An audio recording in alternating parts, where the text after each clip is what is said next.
नौकरियों में पारदर्शिता होगी,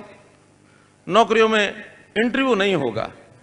क्योंकि ये इंटरव्यू की ऐसी बीमारी थी जिसके ऊपर कितना ही ठीक कर लो तो भी कहीं ना कहीं लीकेज हो जाती थी या कहीं ना कहीं शंका बनी रहती थी कि भाई परीक्षा में तो पास हो गया लेकिन इंटरव्यू के अंदर उसने नंबर कम कर दिए, चाहे उसके अपने आप कम हुए हों, चाहे जानबूझ के कम किए हों या किसी की जानबूझ के बढ़ा दिए हों, ये शंकाएं बनी रहती थी। हमने कहा अब ग्रुप सी और डी में कोई इंटरव्यू नहीं होगा, हर किसी को उसकी मेरिट के ऊपर नौकरी मिलेगी, ये हमने घोषित किया। इसके आगे हमने एक 10 अंक विशेष ये रखे कि नहीं, कुछ विशेष ऐसे कैटेगरीज हैं जिनको लाभ होना चाहिए। हमने 5 अंक ये रखे कि कोई विधवा बहन है, उसका बेटा बेटी या मानो खुद है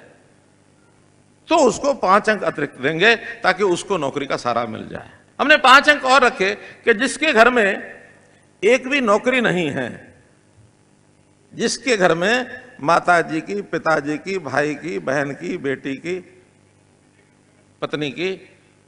किसी की नौकरी नहीं है या लड़की है तो पति की, यानी जिसके घर में एक भी नौकरी नहीं है उसको 5 नंबर अलग देंगे ताकि अंत्योदय की भावना से हर परिवार में कम से कम एक नौकरी जाना शुरू तो हो। ये एक नया हमने पहलू किया। अब इसके आगे और एक नई बात, ये खास करके हमारी बहन बेटियों के लिए है। एक सुझाव आया, एक शिकायत आई कि भी मान लो किसी घर में पहले से एक बेटी है,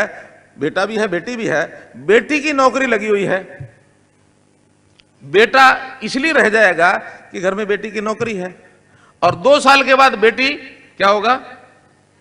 शादी होकर चली जाएगी, ये घर तो वैसे वैसा फिर रह गया। ऐसे ही कोई बहन है, उस बहन की नौकरी लगी, 2 साल बाद उसकी शादी हो गई, बाकी भाइयों को इसका असर जाता है। बड़ा गंभीरता से विचार किया और विचार करने के बाद मैंने कहा कि ठीक है, इस बंधन में हम बेटी और बहन इसको छोड़ देते हैं कि बेटी बहन की नौकरी भले ही हो, बाकी किसी की नहीं होनी चाहिए, और बाकी किसी की होगी तभी उसको 5 नंबर नहीं, बाकी किसी की नहीं होनी चाहिए, उसको 5 नंबर मिल जाएंगे।